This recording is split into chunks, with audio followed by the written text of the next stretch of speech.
The order was given to get into camp. We got there and I went all over the place looking for a gun but could not get one. My revolver was broken. The Zulus were in the camp ripping our men up with their assegais. They were not content with killing but were ripping the men up afterwards. Never has such a disaster happened to the English army. There were no means of sending to the general who was out of the camp. Well, now about myself. I got out of camp somehow. I don't know how. There were 537 of the 24th Regiment killed in camp, so you can imagine what it was. The Zulus have all our wagons with stores and ammunition. There will be an awful row at home about this.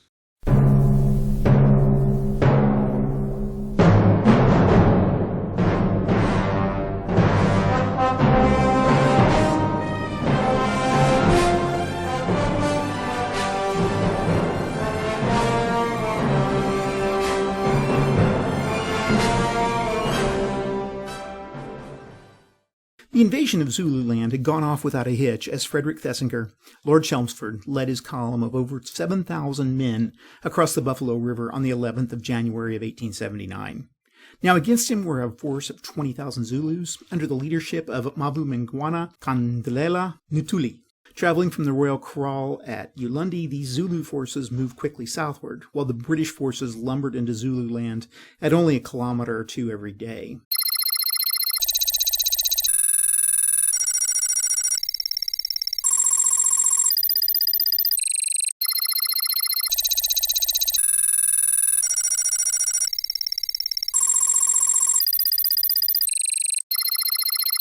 Now, on the 20th of January, Chelmsford pitched camp at the foot of the distinctive hill of Isandlwana.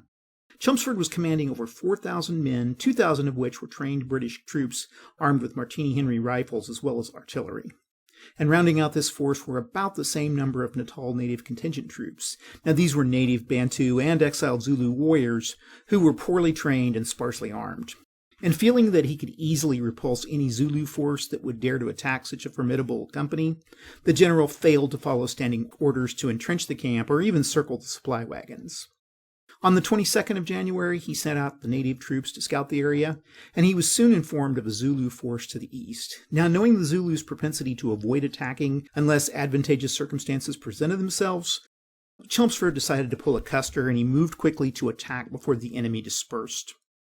So at dawn, he set out with a force of 2,800 men, effectively dividing his camp at Isandlwana, and it never crossed his mind that this was simply a diversion. Now left behind at the camp were 600 British soldiers, mostly veterans who had experience in colonial warfare, and accompanying these regulars were about 700 men of the Natal Native Contingent, or NNC, as well as irregulars and civilian auxiliaries. There was also 2 artillery guns, which were left to guard the camp. And commanding this encampment was Lieutenant Colonel Henry Polaine, who was an experienced administrative officer, but unfortunately had very little battlefield experience. Now, throughout the morning, the NNC scouts reported the Zulu forces were in the area, but it was unclear if they were moving towards Chelmsford or Isandlwana. At 10:30 a.m., Colonel Anthony Durnford brought his troops of the No. 2 column up from Rorke's Drift, with 500 men of the NNC and a Congreve rocket battery. Now, while Durnford was senior commander, he deferred to Polaine in the case of the disposition of the camp's troops.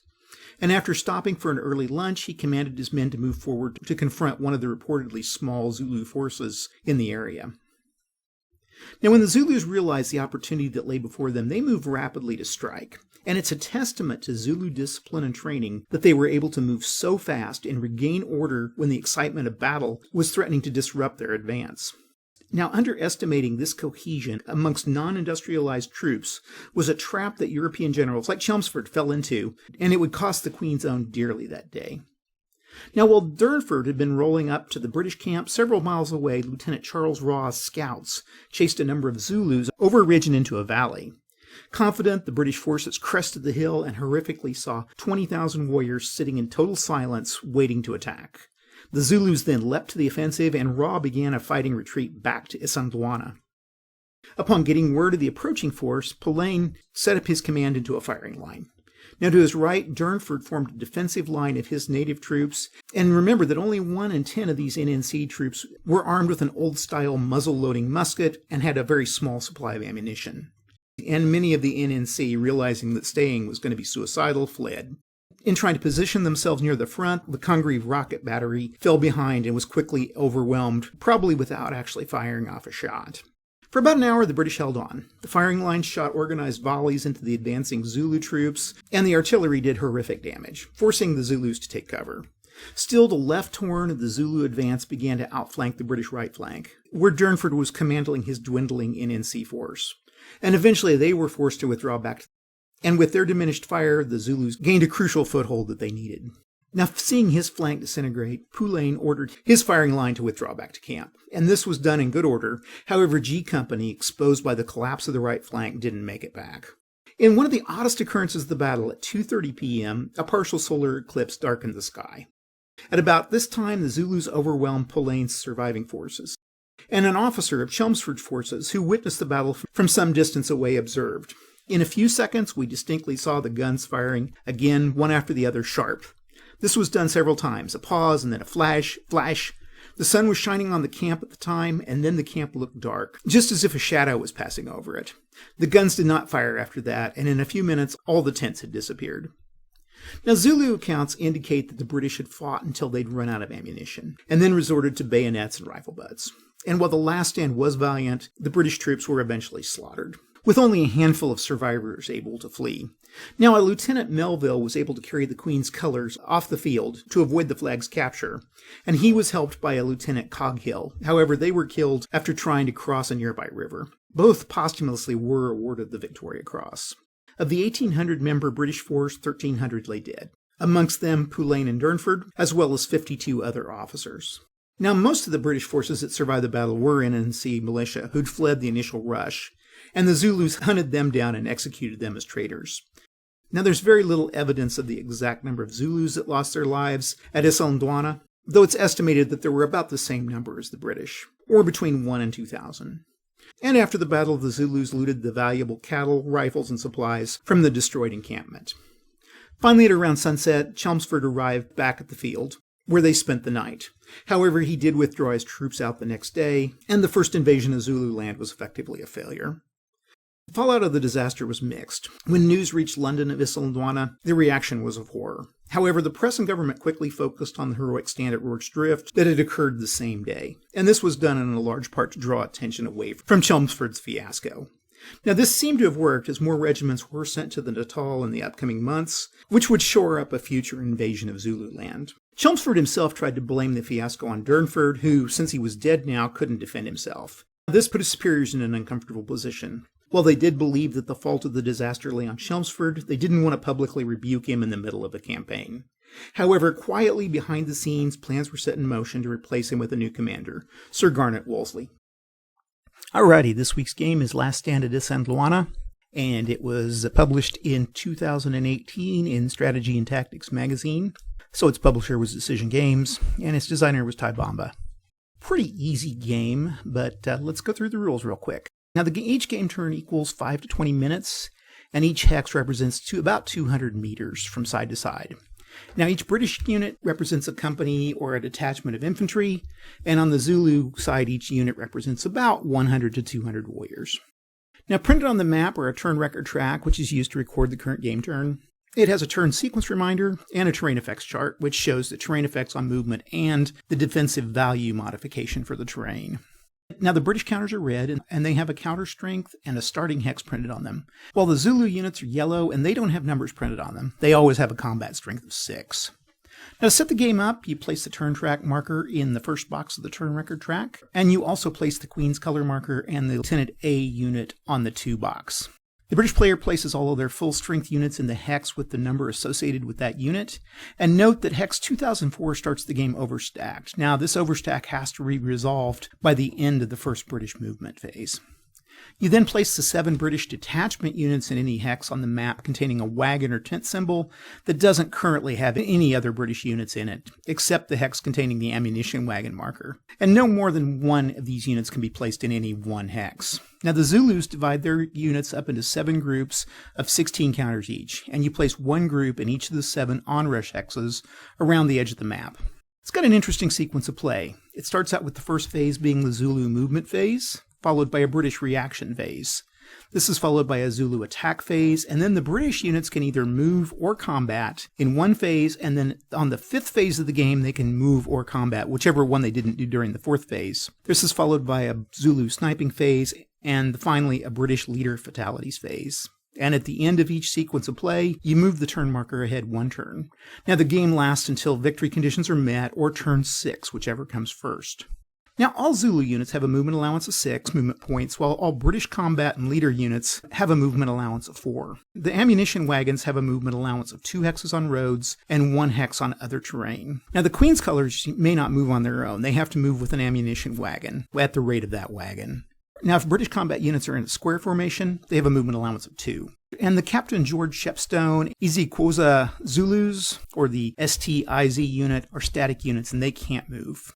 And each unit expends a specific number of movement points to move into a hex, and the cost of entering each type of terrain is listed on the terrain effects chart at the top of the map. Now, no unit can move into a hex unless it has sufficient movement points available to pay all the involved costs. And zones and control are not used in this game. Units are not required to stop their movement when they're moving adjacent to an enemy unit. They cannot, however, move into the same hex as an enemy unit. And players may move none, some, or all of their units up to their movement allowance during a single turn. Now, British can stack up to 8 strength points in a hex, and note that leaders, ammunition wagons, and Queen's colors don't count against stacking. Now, only a single Zulu unit can occupy a hex, the exception being any number of Zulu units can stack into each onrush hex. The second phase of the game, now the second phase of a turn is the British reaction phase, and during this, each British unit can fire on one Zulu unit in an adjacent hex and no further. And this combat is not mandatory. Now, if several British units in more than one hex are adjacent to the same Zulu unit, they can combine their fire into one combat. However, a unit cannot split its combat strength against several Zulu units,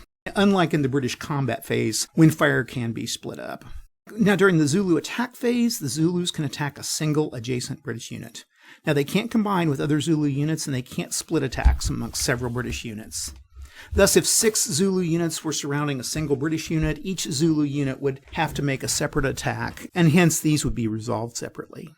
Now, British leaders can't be specifically targeted in Zulu attacks. During the 2 British movement and combat phases, the British player has a choice of moving all of their units and then resolving combat, or resolving all combat and then moving all their units. Now, they have to announce which order they're going to take at the beginning of Phase 4. And the player only has a choice over the order of these 2 phases. They can't choose 2 of one and none of the other. And combat in these phases can be both adjacent and ranged. And we'll talk about that a little more when we talk specifically about combat. During the Zulu sniping phase, the Zulu player rolls a die and removes that number of total steps from any British units adjacent to a Zulu unit on the board, though no more than 1 point can be taken from a single British unit. Now, leaders can't be targeted by sniping, and if there are fewer total British units adjacent to Zulu units, the remaining hits are ignored.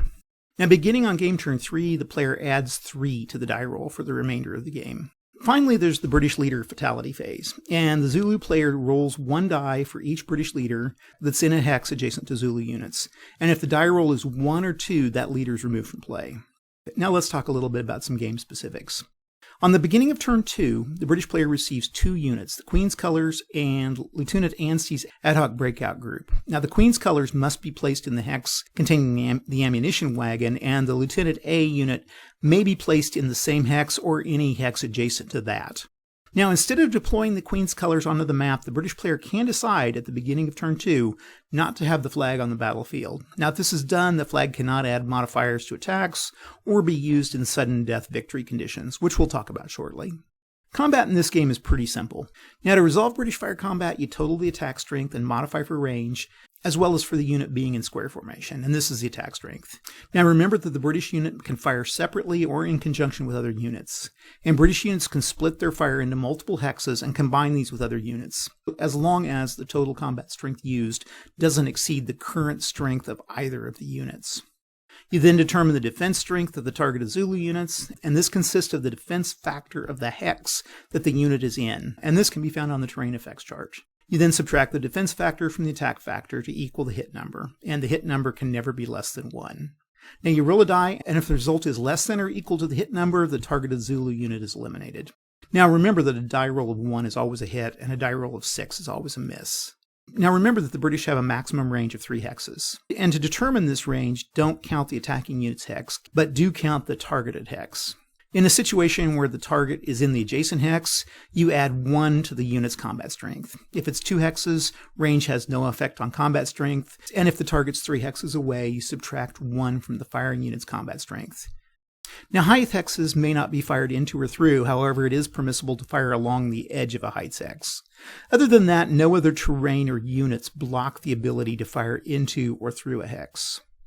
Now, Zulu attacks are carried out in much the same fashion, though all Zulus have a range of 1. In other words, they can only attack the adjacent hex. Also, all Zulu units have an attack strength of 6. Now remember that the targeted British units have a defense strength determined by terrain and modified by leaders, the Queen's color, and their formation status. And as with the British attack, the Zulu player subtracts a defense factor from the attack factor and rolls a die. And again, if the result is below or equal to the hit factor, the target unit takes a 1-step loss. And now if the targeted unit can't take any more step losses, it's removed from play. Now, only the Zulu units can advance after combat, and only if all British units in the target hex are eliminated. Now, a single attacking Zulu unit can advance into the targeted hex no further immediately after all fire has been resolved against that hex. Now, note that the Queen's Colors and ammunition wagon are not combat units, and if all British combat units are eliminated in the hex containing these 2 counters, a Zulu unit can advance into that hex and eliminate the ammunition wagon and Colors units immediately. Also, Zulu units can be recycled. Now, when Zulu units are eliminated, they're brought back into play as a replacement on the next turn. And those east of the 14XX row come back in any of the 4 onrush hexes on that half of the map, and those 13XX and westward are brought back into the onrush hexes on the west side of the map. Now, onrush hexes are special. Any number of Zulu units can stack in the hex, though each must leave or attack 1 at a time out of that hex. And Zulu units can remain in that hex for as long as they wish, though they can't re-enter the game once they've left it. Also, British units can't enter the onrush hexes, though they can attack the topmost Zulu unit in the hex. British units stacked with the British leader add their leader's defense strength to their own, and if more than 1 leader is stacked with the units, use only the highest modifier of the 2 leaders. Thus, leader modifiers are not cumulative. Now, leaders are not affected by combat results. If all British combat units are eliminated in a hex containing a leader, you treat the leader as follows. First, if there's a path of open hexes of any length, the leader can move to the closest British occupied hex. And if a path of hexes as mentioned above doesn't exist, the leader's eliminated. Now, it's important that other than receiving a hit during the British leader's fatality phase, surrounding them is the only way a British leader can be eliminated. The British can also form squares, and this is done during the unit's movement in phases 4 or 5. Alternatively, a force already in square can be taken out of square formation. It costs 2 movement points to go into or out of squares, and units that exit square formation prior to moving may move after exiting squares, but still only have 2 movement points remaining. Now, units in squares can move up to 2 movement points.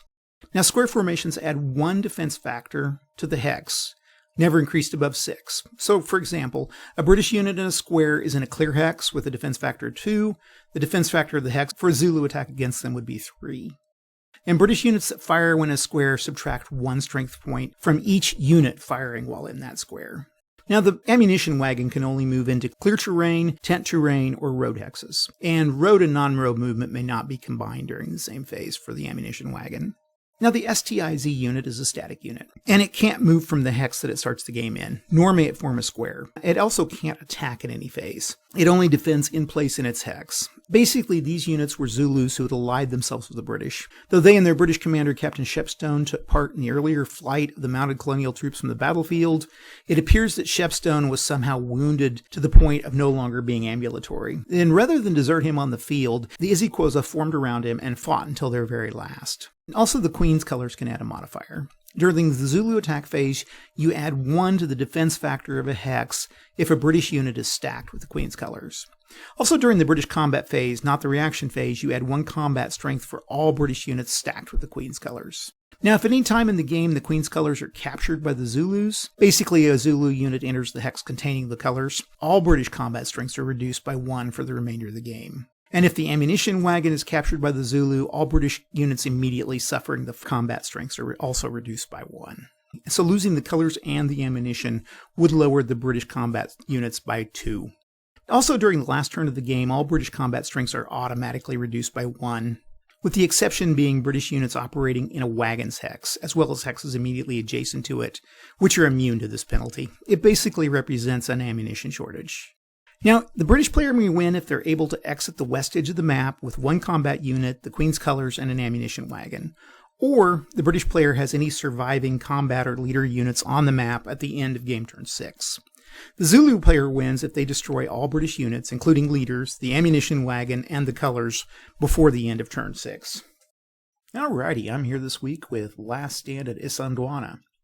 And I think I've got pretty much everything set up. I've got all the Zulus set up in their beginning hexes.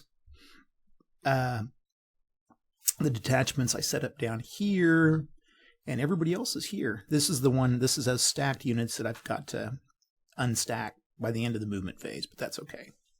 Okay, I'm going to go ahead and pop in here just a little bit so I can see, or you can see a little better too. That's a little too close. Okay, and we're going to start with the Zulu movement phase, and I'm going to go ahead and start over here on the, I guess this is the west edge of the map, so I'm going to move these guys over just a little bit. Now, I do think this counts as your first hex. I'm going to go ahead and count that as such, so we're going to go 1, 2, 3, 4, 5, 6. I don't think it says anywhere in the rules whether that is or not, but... And I think I'm going to be just moving these guys. What I'll try to do is kind of move the leads into place, and then I'll kind of fill in from behind. So I won't be counting every single movement. 5, okay. And I think 1, 2, 3, 4, 5. I can't go anywhere. 1, 2, 3, 4, 5. Yeah, I can't go there. 2, 3, 4, 5. Okay. And let's put these guys down here. And I'll just kind of fill that in. Okay, right here I can go 1, 2, 3, 4, 5, 6, and 2, 4, 6. And I'm going to go ahead and move up here. I think those are both movement of 2 for the slope, and the scree is 2, but the defense is a little different. Okay, I got my cat in my lap, so bear with me. 2, 4, 6, and 6, and 2, 4, 1. Hold on a second. 1, 2, 3, 4, 5. Okay, I can't go quite that far. He can go 1, 2, 3, 4. Or wait, that's 2. 1, 2, 3, 4, 5, 6. Yeah, okay, that's good. And then we're just going to go 1, 2, 3, 4, 5. And I'll just move 6 and 1, 2, 3, 4, 5. There we go. Kind of try to even this out just a little bit. Now these guys are coming in.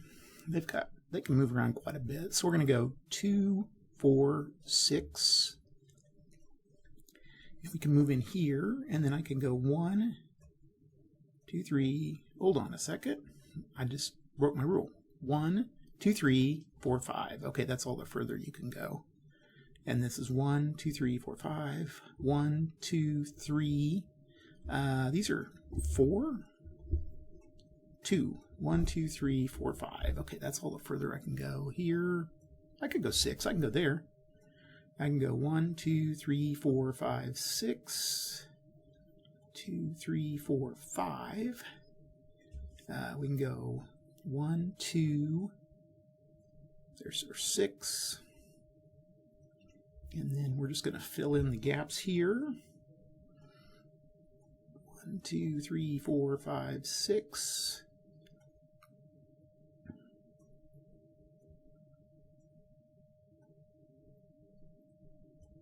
And I'm just going to... Okay.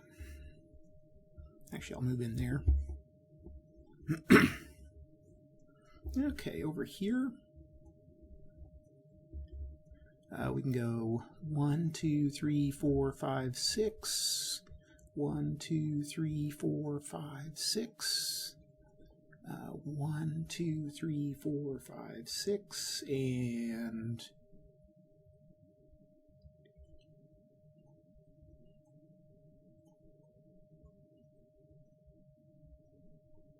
I think I'll actually, by the end of the game, you're going to have plenty of extras. So now the one thing I'll probably not do in this is bring these guys back as replacements. I think the game's a lot more interesting if you don't do that. I realize what they're trying to do, but like I say, I think it makes it a little more fun to not bring them back in. Trust me, there's enough Zulus. 1, 3, 4, 5, 6, and yeah, I'll get out of here. 2, 3, 4, 5.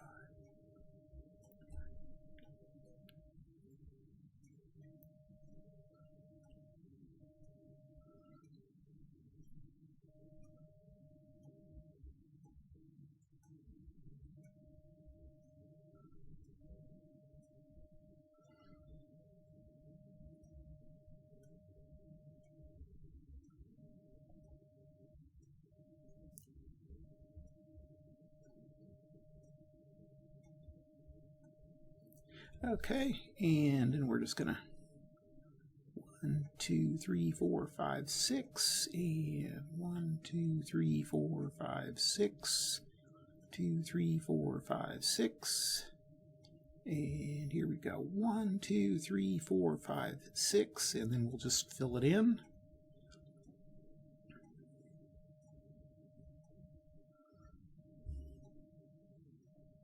I don't know, this is not a bad little game. It's a good starter game for people. Although I think, like I say, I think it's better as a solitaire game than it is as a playing each other. I think the Zulu player is going to get kind of bored. I guess if you have like a young kid that was just wanting to get into wargaming and wants to win, this is a good one for them. 6. Although the British can win this, I've won this several. I've won it by getting them off the map, and I've also won by surviving. So it's still pretty grim, but it's doable.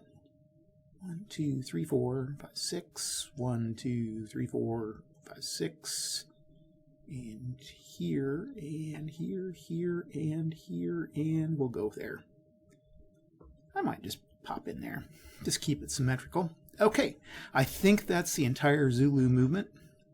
So we will go to the British response fire. So they can start firing. As the British, I'm going to try to keep the camp open, and I'm going to try to make a withdrawal. I found that they can do better if they can kind of keep the Zulus from surrounding them too much. Basically fighting against the rocks. Okay, so I think I'll start with this guy here. Now I do want to keep... I think I want to go against the easiest. Now slopes are defensive 2. Okay, so slopes are the same. So this guy's just, he's fine. So let's say I've got an 8 here. Here I've got a 2, so there's a difference of 6. So I basically can roll anything but a 6, because 6s are always a miss. So I get a 1, so this guy is eliminated. Okay, right here, I'm going to shoot right down here, and again, pretty much an automatic kill, except unless I get a 6, which I didn't, so we'll send him. This guy can't do anything. Here we're going to do, the 8's going to go against this guy. I can't split fire here, so 8, and so that's an auto, and I get 4, so that's a, and then here's a 4 minus 2, and that's a 2, and I get a 3, so that's a miss. 8, this is an auto unless I get a 6, so he's eliminated. And then this poor guy here, he's going to get clobbered. He always ends up getting surrounded. So okay, so I have an 8 and 6. I'm going to keep that open, and I get a 5, so that's a destroyed. Okay, here I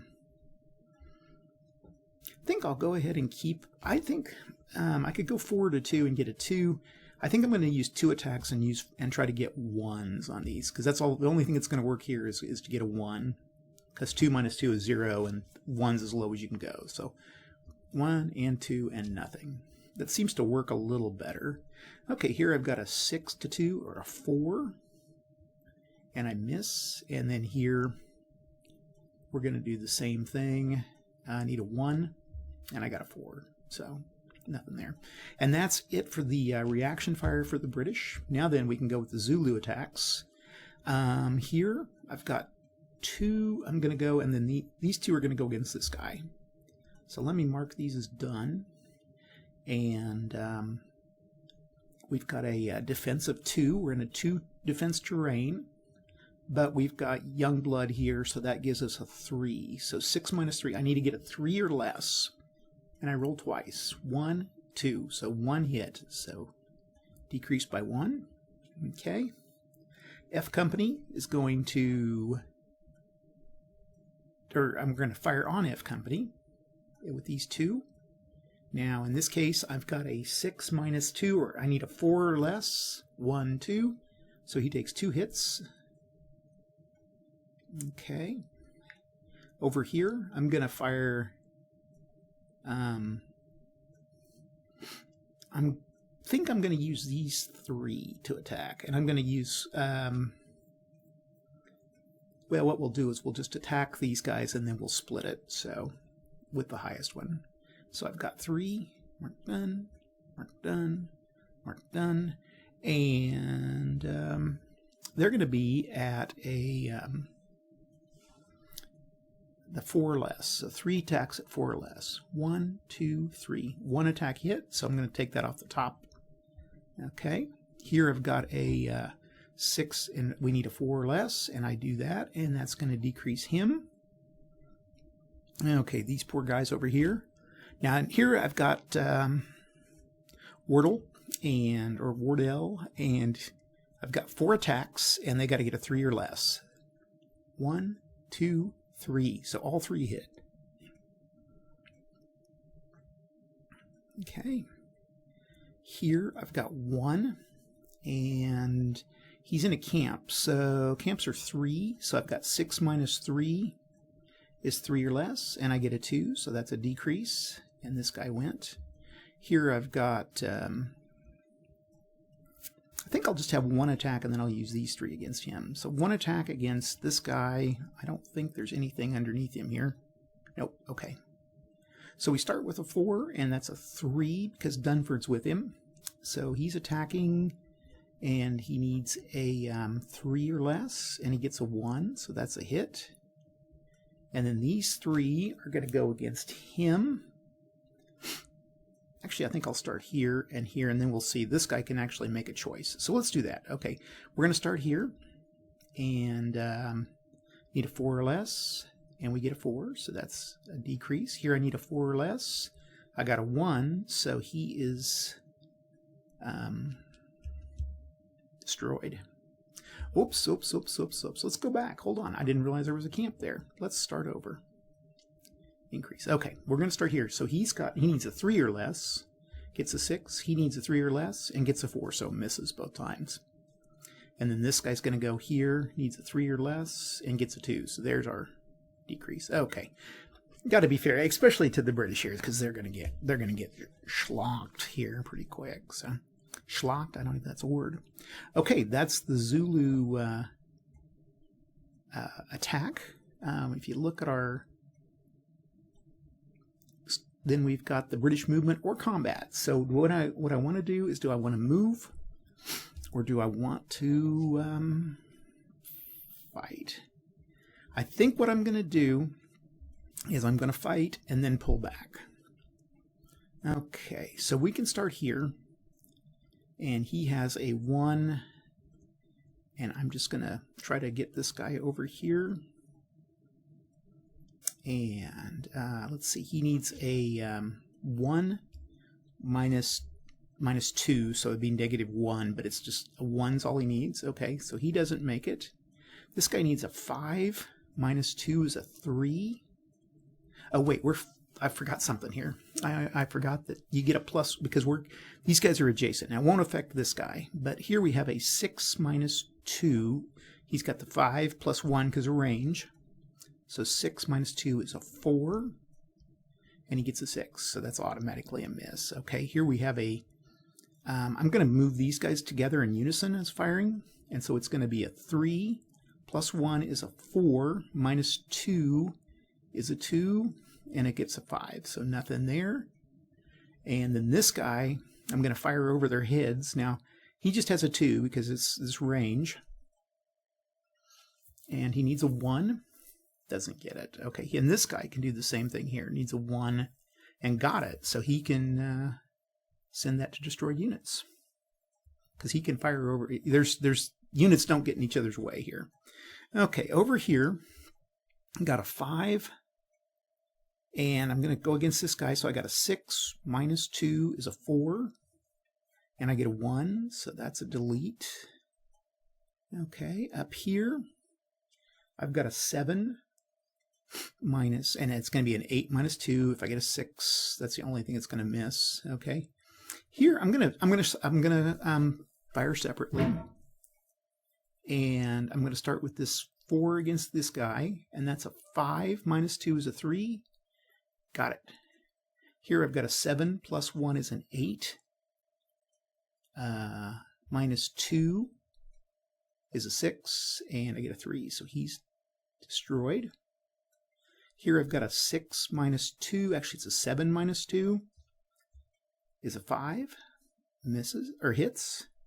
And then finally here, 7, 8 minus 2, and I get a 5, so that's destroyed. Okay, so they cleaned out a lot of the Zulus. Now it's time for movement. This guy can't move. This guy's going to move 2. I think I can move this guy. 3 and 4. Yeah.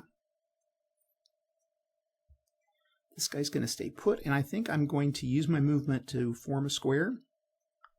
This guy's going to move back and form a square. We'll form a square here. We'll form a square. I'm going to move this guy here and this guy here, and we're going to form squares. We're going to form squares. Form squares. And form square. And this guy's going to move. Oh, he's in good shape there. Okay, form square. Whoops. Form square. Okay, and we're going to move Poulain back. Now these guys are going to move back 1, 2, 3, 4. We'll move in here and here, and both of these guys can form squares. And then 1, 2, 3, 4. And then this guy's going to skedaddle. 1, 2, 3, 4. Okay, those guys have all moved. Everybody's moved. And that's the end of the British movement. Now we go to the British sniping, and we roll a 1. So they only lose 1. So I got to choose which one I want to lose. I'm going to lose this guy right here. It's because I can destroy him. Okay. I should have done it on one of these really entrenched units, but that's okay. That's going to open up a little bit for the Zulus. Now, if anybody is next to a Zulu unit leader, we can see if a leader dies. But so far, I think all the leaders are not. There's nobody next to them, so they're good. Okay, and that ends turn 1. We go to turn 2, and at this point, we bring in the colors, and we bring in Lieutenant A. And I think we're ready to go for the Zulus. So we'll take those off. Okay, now they're going to swarm forward. 1, 2, 4, actually 1, 2, 3, 4, 5, 6, and then 6 here and here. 1, 2, 3, 4, 5. 1, 2, 3, 4, 5, 6. 1, 2, 3. Okay. 1, 2, 3, 4, 5, 6. 1, 2, 3, 4, 5. 4. 1, 2, 3, 4. Okay. Now I've got them surrounded now. 2, 3, 4. And we'll fill in.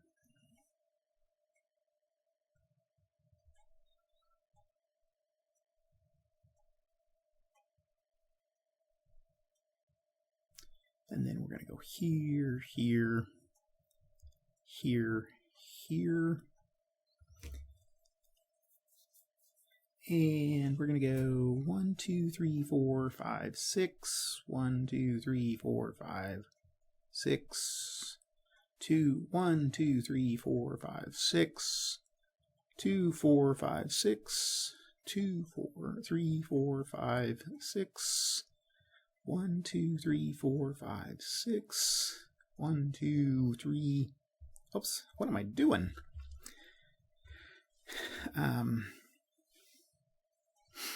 I just am making some terrible mistakes here. 2, 4, 6. I was getting so busy carrying these around that I... 2, 4, 6. Is that slopes? Yeah, those are 2, 4, 6. And then 2, 1, 2, 3. There we go. Okay. 1, 2, and then camps are 3. Or no, they're 1. Okay. 1, 2. Let me see where he was. Okay. 1, 2, 3, 4, 5. Or we're going to go in there. 1, 2, 3, 4.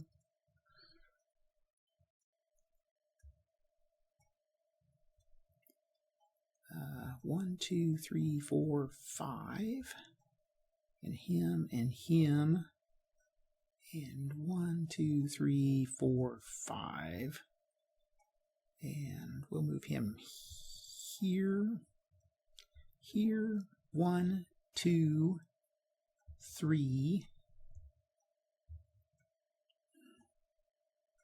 4, 5, 6. We're going to move him way up there. 2, 4, 5, 6. 1, 2, 3, 4, 5, 6. 2, 4, 6. And him here. I was going to move these guys around, but we'll just move them up.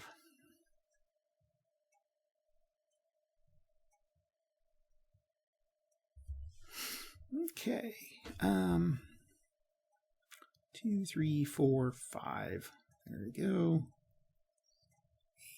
And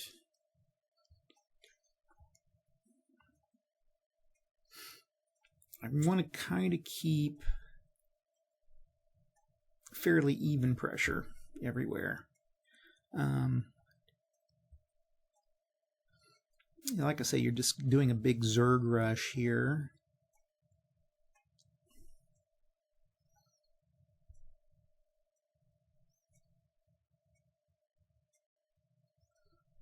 Okay, 1, 2, 3, 4, 5, 6, and I think everybody's pretty much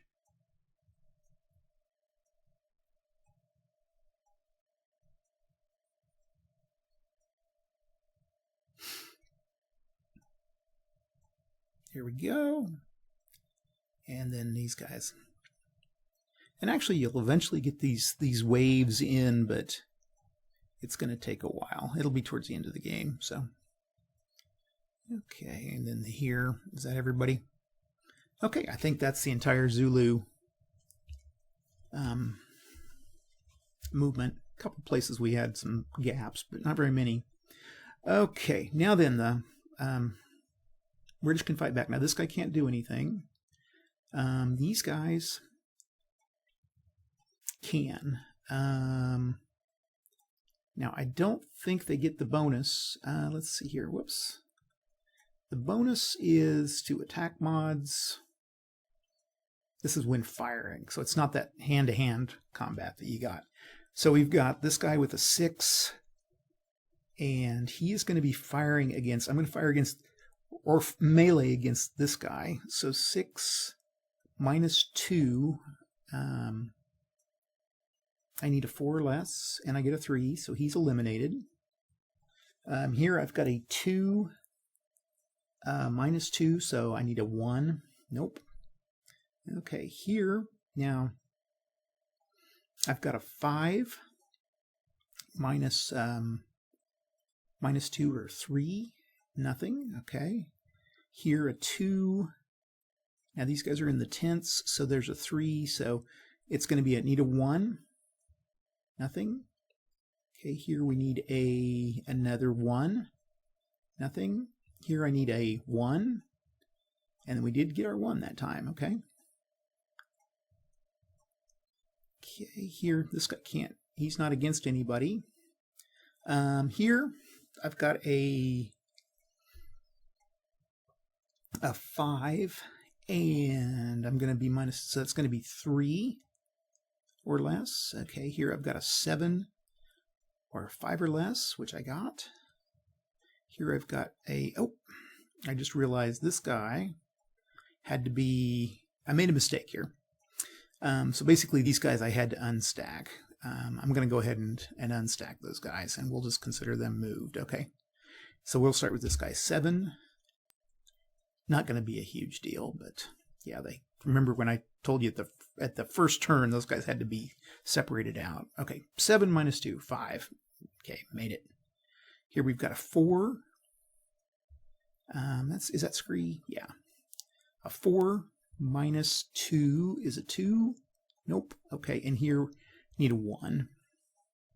And didn't get it. Up here, 7 minus 2 is a 5. Made it. And here we've got a 6 minus 2 is a 4. Made it. Okay.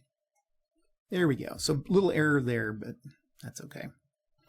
And that ends the British fighting back. Now the Zulus can attack. So we're going to start here, here, here, and here. Those 4 against that, this Saint Is here, Shepstone.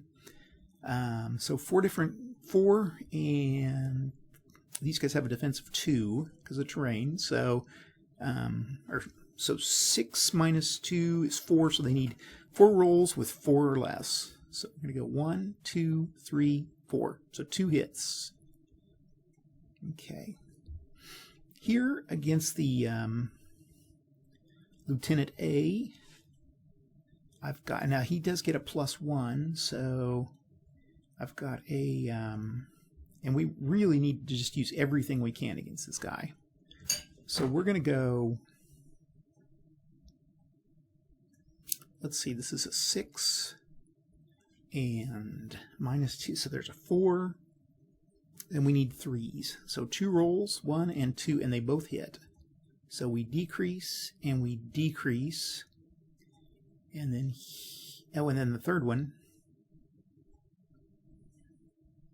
Oh, that's another one. Okay, not good. Whoops.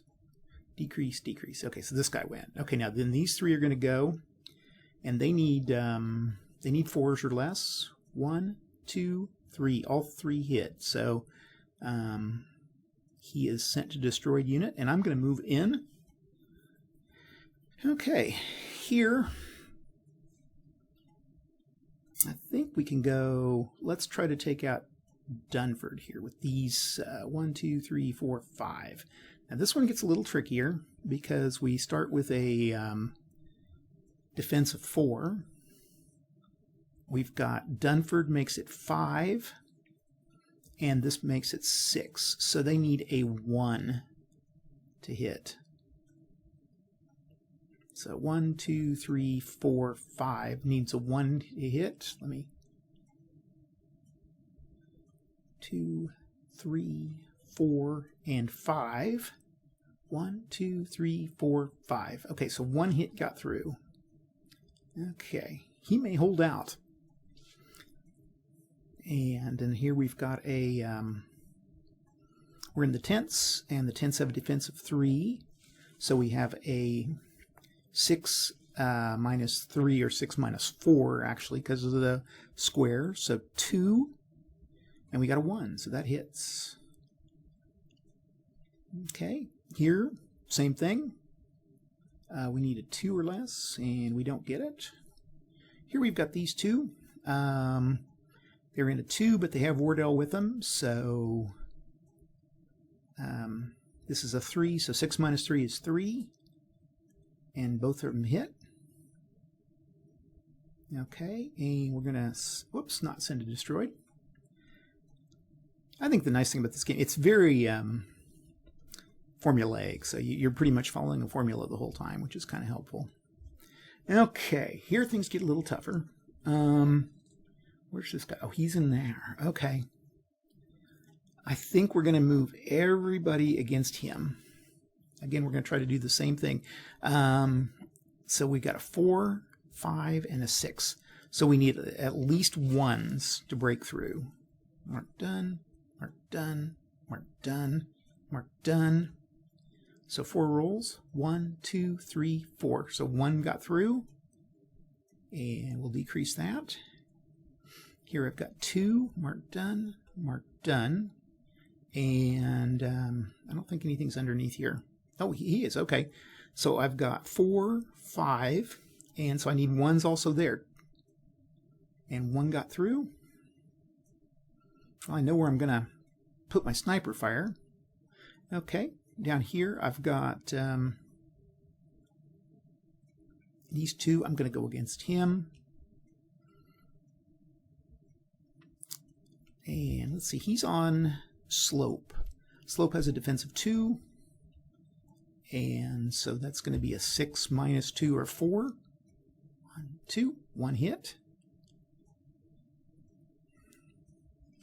Okay, I think everybody is accounted for here. It's now up to the British to move and fire.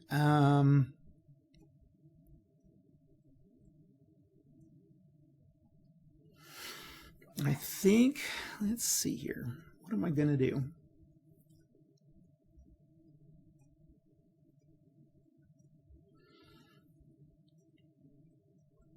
I think I'll move first. So I'm going to move him.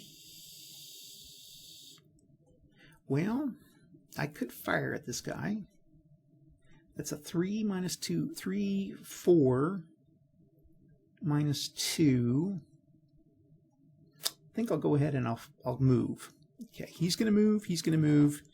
He's going to move. Move.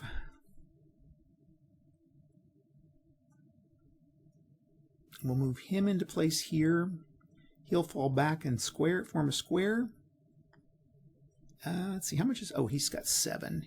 He's got 2. I can move into this. So I'm going to move into here. Now I got to remember to take off the 2 instead of the 1. And then 1, 2, and form a square.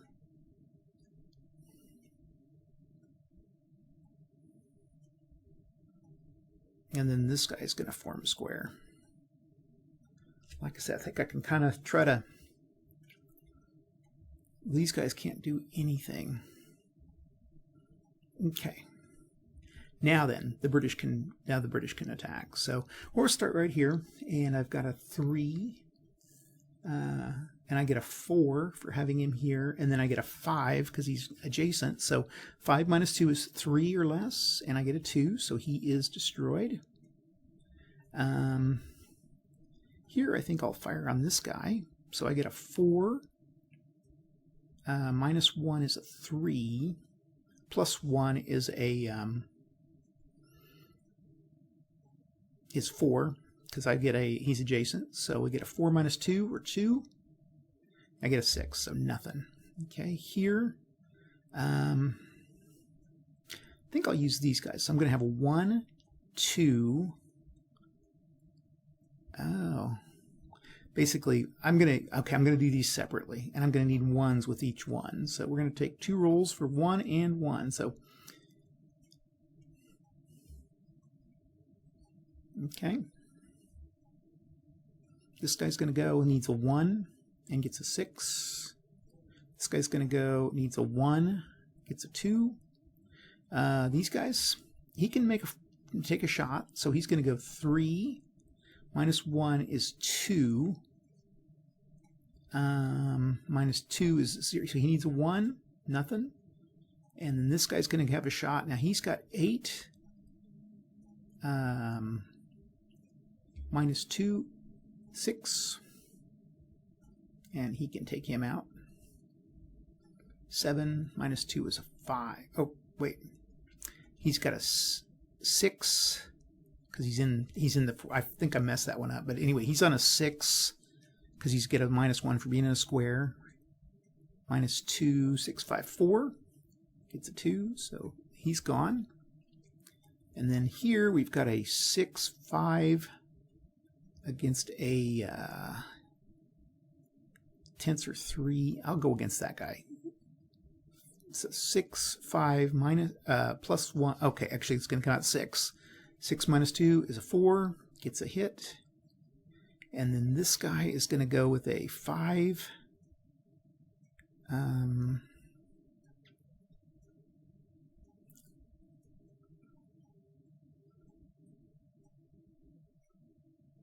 Actually, I'm going to try going here. 5. And we'll make it a 4 minus 2. We need a 2, and we get it. So he's, yeah, I'll try to kind of clear up there. Okay, I think that's it for the British firing phase. Now the Zulus go and see how many snipes they can get. Snipes, 6. Ooh, ouch. Okay. Well, we're going to snipe here. That's going to hurt. And we're going to snipe here. That's 2. This is 3. This is 4. This is 5. And I want to find a 1.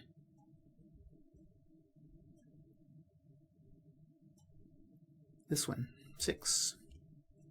There, we sniped them. Send destroyed, and this is deleted. Okay. Now, then the Zulus can see if they're adjacent. We can see if any officers are killed. So Pulain gets a 3, so he survives. Youngblood gets a 6, he survives. This guy doesn't have anybody next to him. This guy. Oh, and down here, 5. Oh, wow. Usually I start to have officers dropping like flies by that time. And that is the end of turn 2. We go to turn 3. And, whoops. Zulus get a move. And I think we'll just, again, probably should have done the move and combat thing in the reverse order. I like that combat mechanism, though. I think that's kind of a cool combat mechanism. Okay, 1. What's the tense? Tensor movement of 1, so 3, 4, 5, 6. This guy's going to move in. This guy's going to move to the ledge.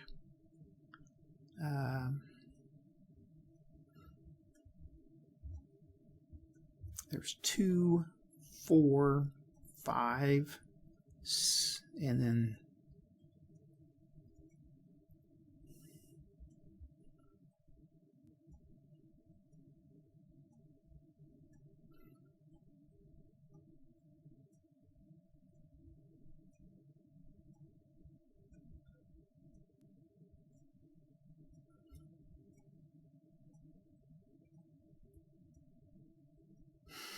okay, everybody's moved around there. 1, 2, 3, 4, 5. That's all the further he can go. I guess so. This guy could go here, and then he could go 1, 2, 3, 4, 5. Yeah. We'll move up into place there, and then everybody else will just fall into line. Like I say, I could do the replacements, but I think this game is a little more fun and challenging without them. So I'm not going to bring them in. like I say, you could attack the replacement. I don't think there would ever be a situation where the British would have enough power to attack the replacements. So, okay. Oops, did it again. Okay, now we're going to, again, try to fight our way through. And so I've got a 3 against a 2, so I need a 1. Didn't get it. Okay. Here I need a 4 against a 2. I need a 2. And I got it. Okay, here I need a 1. Didn't get it. Here I need a 1. Didn't get it. Here I need a 1. Didn't get it. Here I need a 7 minus 2 is a 5. Didn't get it.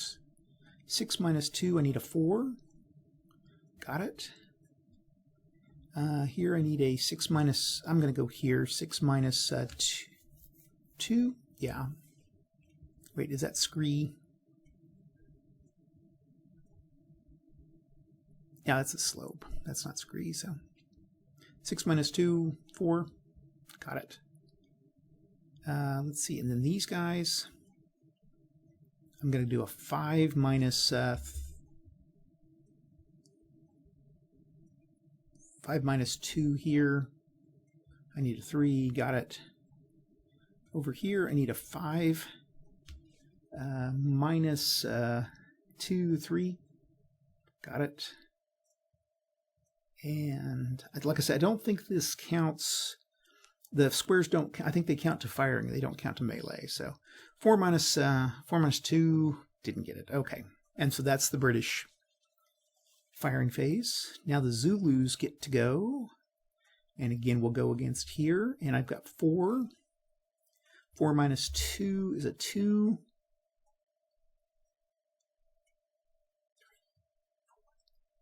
2, 3, 4. Okay, there's 3. Oh. No, 6 minus 4. All 4 of those hit. So, and that's going to send him destroyed. Okay, here I've got 6. We're defending at 2, 3.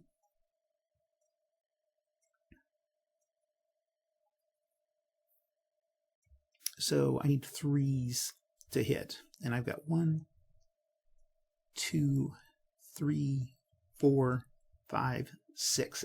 So any 3s hit on these 6 rolls. There's 1, 2, 3, 4. That's enough, actually. Okay, and so that's going to destroy him. And it's going to take this guy off the board and this guy off the board. And we'll just move the Zulu in. Now, I give them, the rules aren't real clear here as to, because now the British are fighting with a -2. I'm going to give them till the end of the round, till the next turn, though, because I think everything's simultaneous. Okay, here we've still got 1, 2, 3, 4, and 5 against this guy. And let's see, he's in a 4, 5, 6. So these need 1s. 5 rolls, and I need a 1. 1, 2, 3, 4, 5. I got 1, 1 in there. Okay, here I've got, I'm going to bunch up against this guy here. Let's start with this guy, and he's a 6 minus 2 is a 4, plus 1 is a 3. He needs a, or 4 minus 1 is 3. And he gets the 3. So he gets rid of this guy and deletes him. Whoop, whoop, whoop, whoop, whoop, whoop, whoop, whoop, whoop, whoop, whoop. There's a guy. That's the one thing down here. I wish these wagons were a little bigger so I could kind of see him through. Okay, we start out with a defense of 4. So 4, 5. So he needs a 1. Both these guys need 1s. Okay, things changed up. Okay, these 3 I'm going to fight here. And I'm going to go mark done, mark done, mark done. And Actually, I'll start with this guy, and if they're able to eliminate him, then I'll move him against there. But let's start with this. 6 and tensor 3. So 6 minus 3 is 3. Minus 1 more is a 2. So I need a 1 or 2 to hit. 1, 2. Both of them hit. So there we go.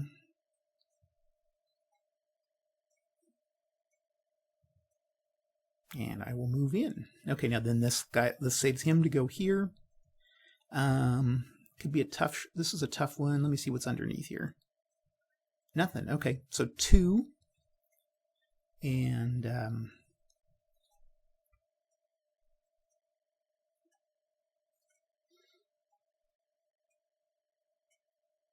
oh, and I forgot each unit in the square fights at -1. That's okay. Okay. Actually, there's only one unit in the square. What am I saying? Delete. Okay. Okay, so now let's go here. So he's at 6. -2 is 4.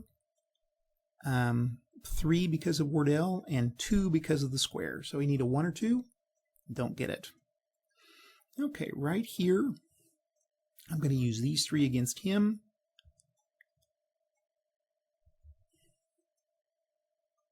Hope I'm making sense here. I'm kind of just shouting out numbers, but if it doesn't quite, you might go back and look through the rules a little bit. So these are all 6. They're against a tent, so that's a 3. So they need at least a 3, but there's a square, so they need at least a 2. So 1s or 2s, 3 shots. 1, 2, 3. So 1 shot makes it in. Okay. And then this poor guy here is up against these guys, and it's a 6. -3 is 3, 2, 1, and didn't get anything. Okay, over here, again, I think I'll try to attack as heavily against 1 as I can. Is there any? Okay, that's a wagon, so 4, 3. He needs at least a 2. And I'm going to fire with him, him. Actually, no. 6, 4 plus 1, 2. He needs a 1. These 4 need a 1. 1, 2, 3, 4. Okay. Here I've got these 3, and I don't think anybody's... Let's see what's under there.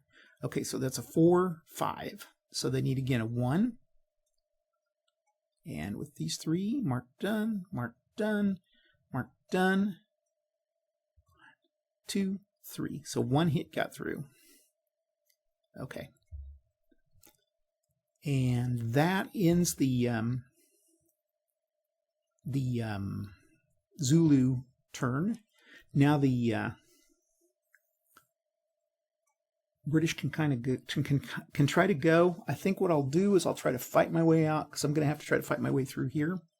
So let's do that first. Let's fight. Let's do a 3 minus 2. And that's going to be a 1. It's a 0 with that guy, so that's a 1 I need. Okay, nothing. Here I'm going to need a 1. Thing is, most of these are going to need 1s, okay? And actually losing those 2 over here isn't going to change a lot except for the high-end ones. But okay, here we've got a 3 minus 2 is a 1. So here I've got a 7. I'm in a square, so that's a 6.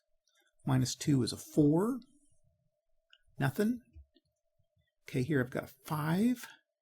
Minus 2. 4 minus 3, 4 minus 2 is a 2, nothing. Here I've got a 6 minus, then this is going to be a 5 minus 2 is a 3 oh man, I forgot okay, let's start over. Forget that. Let's go back because I'm adjacent. I keep forgetting that. Okay, let's start over here. Okay, so we've got a 3, and I'm fighting at -1, so that's a 2, but he's adjacent, so that's a 3. Minus 2 is a 1. Okay, nothing. We go here, and this is a 1, and it's just going to be it's not going to change anything because we're adjacent, so nothing. Do the same thing here. Here I've got a 3, and -2 is a 1 that I need, nothing. Here I've got a 7, and a 7, and -2 is a 5. That's going to eliminate him. Okay. Here I've got a 5, and again, +1, -1, so 5 -2 is a 3 I need. Nope. Here I got a 6, -2 is a 4 I need. I got it. Here I need a, now these are both -1s, so it's going to be a 1. Actually, but you're going to get, I don't know, I think you're going to get the +1s. It's not, it's just going to, essentially you're going to nullify if you're in a square. So 5 -2, there's that scree. 5 minus scree is 3. 5 minus 3, 2. I need a 1 or 2. I got it. Okay. And I think this guy already did he do his thing? Yeah, I'll try it again. He needs a 1. Okay. Over here, a 5, and there's a 2, so a 3. Got it. And right here, a 3 -2 is a 1 I need, and I got a 4. So okay, that makes it better. Luckily, turns are short, so I can go back and try to fix it. I do that a lot with games. Again, when you're just running through it on your own, it just kind of, you forget stuff. So, okay, that's it for the British turn. Now they can try to move, and we can move the 2. I'm going to try to,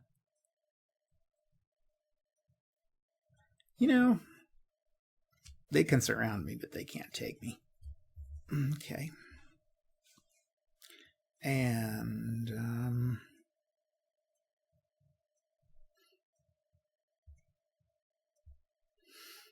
man, everybody is pretty much in the best position they can be in. All I've got to try to do is survive. Okay, so I think that's going to be all we're going to do. Okay, the next one is the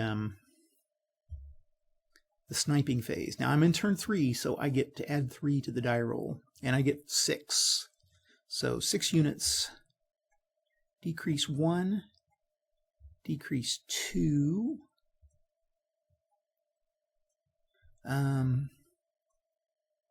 3,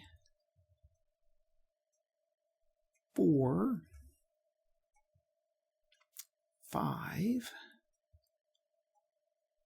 and 6. Okay.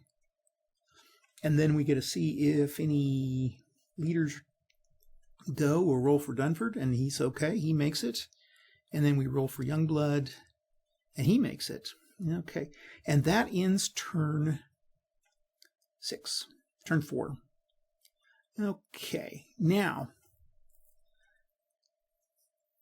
the downside now is that the British are going to be fighting at -2, so they're going to be stuck. Okay, turn 4. And so we're going to go 1, 2, 3, 4, 1, 2, 3, 4, 1, 2, 3, 4, 5, yeah.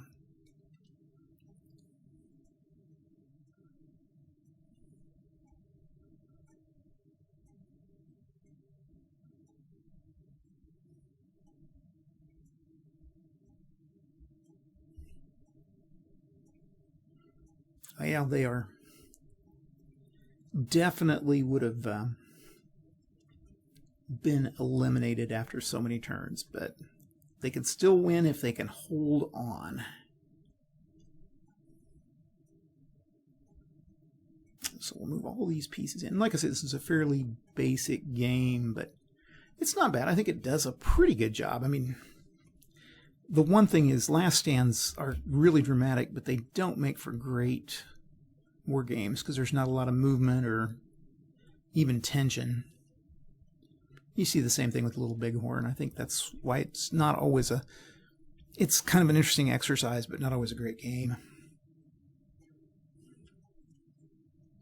And I think this battle has a lot of...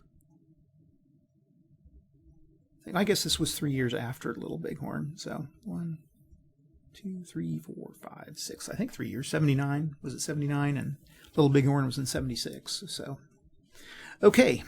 Zulus can go in and they're going to surround. So first of all, they're going to try to fight them off. I've got a 2 and I need a 1. Didn't get anything. Okay, here I got a 3 to 2. I need a 1. Nothing. Okay. Here I need a 6. 6 to 2. I need a 4. And I got 1. Okay. Here I've got a 4 to 2. I need a 2. I got 1. Here I've got a 6. I need a 4 or less. I got it. And then here I need a... I'm going to try each one separately. 1 and 1 for both of them. Either one. Okay. Did I get that guy? I always forget if I got that guy. I'll say I didn't, so. Okay. So that's the... Oh, these two. 4 minus 2. I need a 2. Here I've got a 2. I need a 1. And I didn't get anything. Okay, now the Zulus can go.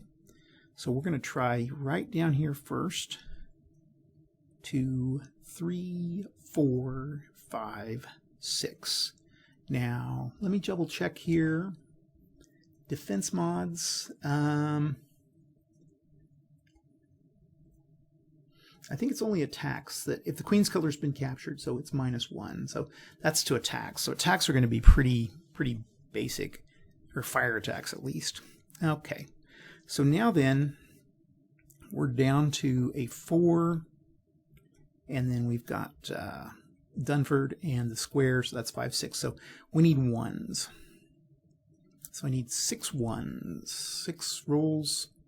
1, 2, 3, 4, 5, 6. So 1 got through. Takes him down to 1. Okay. Here, I think I'll go these 3. And this, oh, that hex is clear. Okay. 2, 3. And with these 3, I've got a 6, but then these guys are defending with a 2, 3, 4. So I need 2s. 2, 3. 2 hits.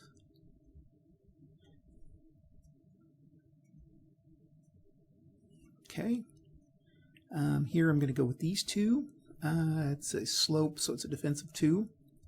So they got a 3, and I've got 6 minus 3. I need 2 3s. Both of them hit, so he's eliminated. Okay, I'll do the 1 attack here. A 6. It's a 3, 4, 5. I need a 1. I got it. Okay, so decrease.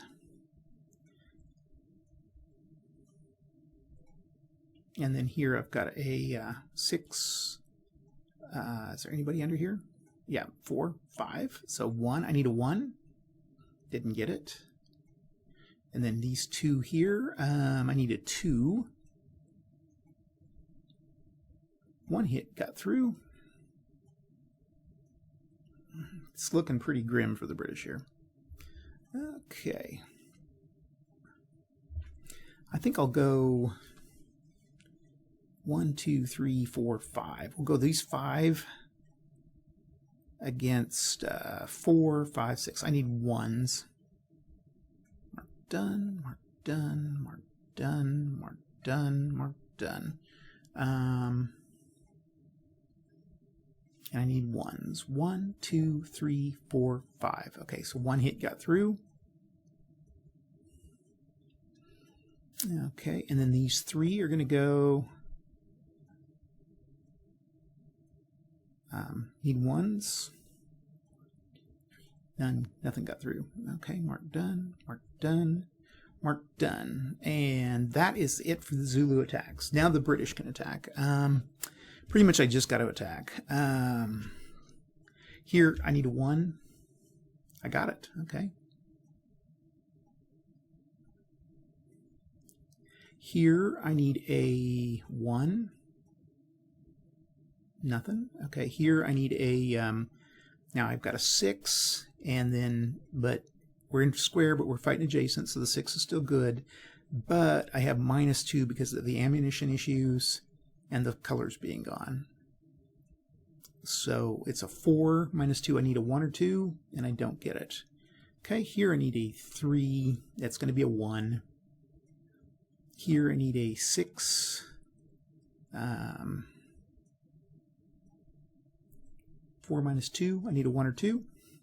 Here I've got 2 -1s, so it's going to be 1, 2, and 2. So it's going to be a need a 1. Here I've got a 3. -1 is a 2, or 3. -2 is need a 1. And here I need a 1. And I got my 1 here. So, and that ends the British turn. The Zulus snipe, and they get 1. So they have 4. So we're going to take him out.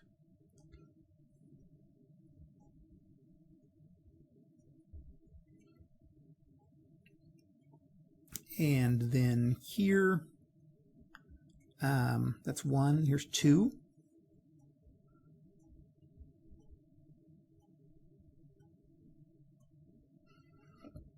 Let's see, any more 1s? 3. And then this guy here, we'll do a 4. Boy, a 6 would have been dreadful. Okay, this guy can go, he can move in to another one. This guy is surrounded, so he's eliminated. And actually, before Wardle goes, we'll see if he survives. Okay, yeah, he does. Okay, here we've got 1 attack on him. Makes it, and then over here, makes it. Okay, so far, none of those guys have gotten wiped out. And that ends the turn. We're on turn 5. It's going to be close. Zulus are going to move, move, move, move, move, move, move, move.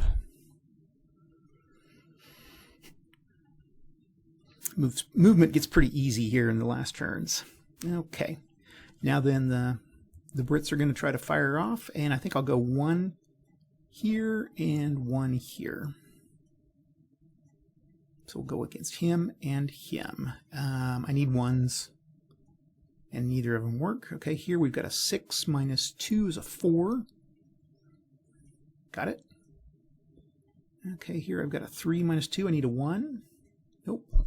Here I got a 6 -2. I need a 4. Got it. Got that guy. And then here I've got a 3 -2. I need a 1. Here I got a 1. I need a 1. Okay, and that's the end of the melee phase. Now we're going to go to the Zulu attacks. And let's start with a 6 to a 3, 4, 5. So we need 1s. I got 3 attacks. We'll do 3 attacks on them.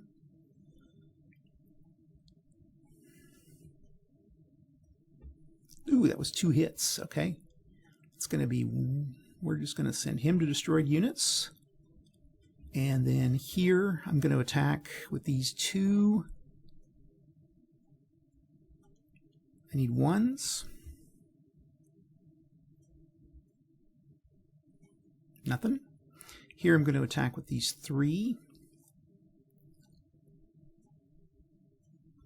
And 6 -3. I need 2s. 1, 2, 3. Nothing. Okay. Here I'm going to attack again with these 5. And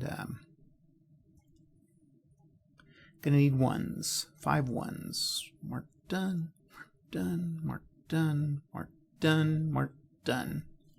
Okay.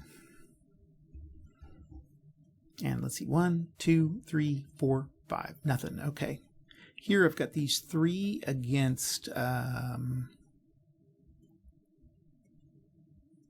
need 1s. 1, 2, 3. one hit, and that's going to eliminate him. And he's deleted. Okay, I think that's everybody. Okay, now the British can go. Gonna need a 1. Nothing. Here we've got a 6 minus 6, 5, 4. They need a 1 or 2. They got it. Okay, here I need a 6, a 5, 4. I need a 2, and I got it. Here I got a 3, and I need a 1.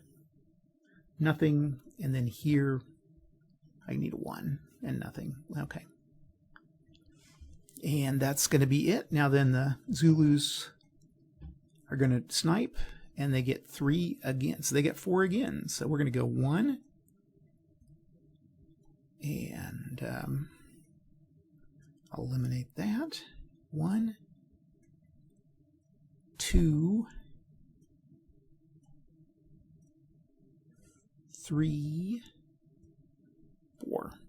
Okay. We check leaders, and this guy is, Pauline is eliminated. Okay. Wardell, nothing. And Youngblood makes it 2. Okay. And that ends the turn. So the last turn of the game. So essentially the Zulus are going to have to take out everybody. Okay, that's it for movement. Don't really need to move anymore.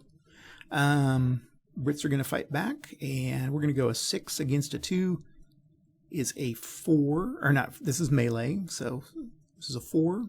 They need a 2. Miss. Okay, here we need a 5. Minus 2 is a 3. Miss. 2 minus 2 is a 1. Miss. 2 minus 2 is a 1. Miss. Okay. So now the Zulus go. This will be interesting. Okay, here, 4, 5. They need 1s. And we're going to go with these 3. Mark done. Mark done. Mark done. And I think mark done. Let's go here. Actually, I think this is going to be it. So these 4. I need 1s.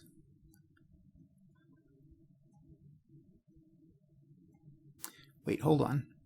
There's going to be a 2, 3. And then 6 minus 3. They need 3s. I'm sorry.